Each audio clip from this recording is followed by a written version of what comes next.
Muscle வந்து எந்த bone attach ஆகுது? Radius bone. சோ அதனால அந்த போன்ல வந்து நம்ம ஆக்சிஸ் ஆஃப் போன் அந்த ஆங்கிள் எடுக்கிறோம். சோ அந்த ரெண்டுக்கு இடையில உள்ள ஆங்கிள் தான் வந்து angle of pull of muscle. So first less than 0. So பாதி கொஞ்சம் வந்தோம்னா below the 90 டிகிரி, அது 30 டிகிரி, at 90 டிகிரி நேரமான 120 டிகிரி. சோ இது வந்து angle of pull of muscle. So மெயினா வந்து மசில் வந்து நம்ம ஒரு மசில் புல் எப்படி நடக்குதுன்னு பார்க்கறதுக்காக தான் இந்த angle of pulls of muscle வந்து நம்ம பார்க்கணும். புரிஞ்சுச்சாங்க? சோ இது வந்து 2 மார்க் ஆர் 5 மார்க் ரெண்டே கேட்க சான்ஸ் இருக்கு. ஓகேயா? சோ அடுத்து கிராவிட்டி. சோ கிராவிட்டி பார்த்தோம்னா இதுவும் ஃபோர்ஸ் தான். சோ மெயினா வந்து இது எர்த் கூட அட்ராக்ட் ஆகும். எர்த் டுவர்ட்ஸ் தி எர்த்ல வந்து அட்ராக்ட் ஆகி ஒரு ஃபோர்ஸ் வந்து கிரியேட் ஆகும். அத வந்து gravity force. So the force that attracts all bodies towards the center of the earth.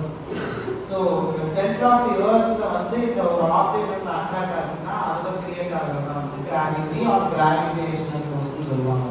So gravity is a force pulling together all matters.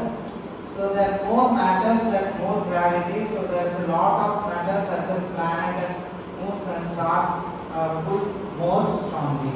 So main பார்த்தோம்னா இதுல வந்து so gravitational force வந்து directly proportional to product of masses.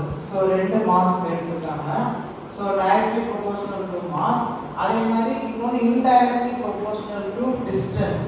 அதாவது ரெண்டு mask இடையில வந்து உள்ள டிஸ்டன்ஸை கணக்கு எடுத்து so அதான் direct inversely proportional to square of the distance between the mass.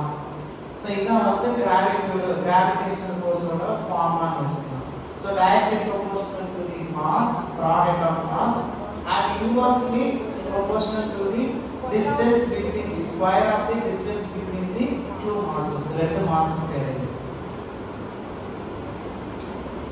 at the line of gravity. so இப்போ வந்து ஒரு நான் சொன்னேன்ல centre of mass, centre of எர்த்ல வந்து அந்த ஆப்ஜெக்ட் வந்து போய் விழுந்தா நமக்கு வந்து ஒரு கிராவிடேஷனல் ஃபோர்ஸ். சோ அதுல பார்த்தோம்னா நம்ம லைன் ஆஃப் கிராவிட்டினா so imaginary line that passes the centre of the gravity. So அந்த பாயிண்ட்ல சென்டர் ஆஃப் கிராவிட்டில பாஸ் ஆகுது, அந்த இடத்துல வந்து ஒரு இமேஜினரி லைன் மாதிரி நம்ம வரைஞ்சிக்கலாம். சோ அத வந்து லைன் ஆஃப் கிராவிட்டின்னு சொல்லுவாங்க. சோ மெயினா பார்த்தோம்னா due to base of support, base of supportனால ஒரு கிராவிட்டி வந்து கிரியேட் ஆகும். அந்த சென்டர் ஆஃப் கிராவிட்டி வழியா ஒரு லைன் பாஸ் ஆகும். அது வந்து கிராவிட்டி, லைன் ஆஃப் கிராவிட்டி. புரிஞ்சுச்சா? சோ இதுல பார்த்தோம்னா நம்ம பாடி வச்சு எடுத்துட்டோம்னா சோ நம்ம பாடியில வந்து லைன் ஆஃப் கிராவிட்டி அந்த லைன் வந்து எந்த வழியா போகும் அப்படின்னு பார்த்தோம்னா சென்டர் ஆஃப் நம்ம பாடியில சென்டர் பார்ட் பார்த்தோம்னா சாக்ரல் ரீஜன் 2. சரியா? சாக்ரல் தெரியுமா? Sacral region. சோ மெயினா நம்ம ஹிப்க்கு கீழ தான். சரி, அந்த இடத்துல வந்து சாக்ரல் போன் இருக்கும். ஸ்பைன் இருக்குல பின்னாடி, அந்த ஸ்பைன் வந்து எண்ட் ரீஜன்ல இருக்கறதா சாக்ரல் போன்.